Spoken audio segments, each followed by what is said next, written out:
Ano sabi mo? Masakit na ang? Dewang ko. O bakit? May kabubuhat kay daddy.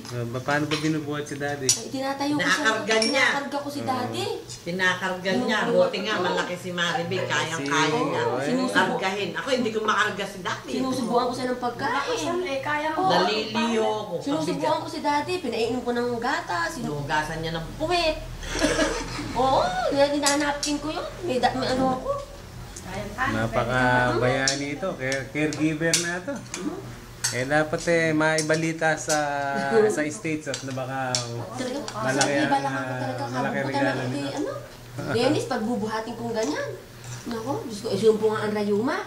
Tanong ko kay Dennis, Diyos ko. Hapang ko mo. Oo, hindi nga ako natutulog sa gabi. Tawag ni daddy, pag iihi, pag kisata, hipuin ko yung dapat ko sa butas. naman eh. Paano nanay, pag puyat na puyat ako. Sumasakit naman ang likod na yata. Halika na. Kaya yun nanay. Hindi ka na.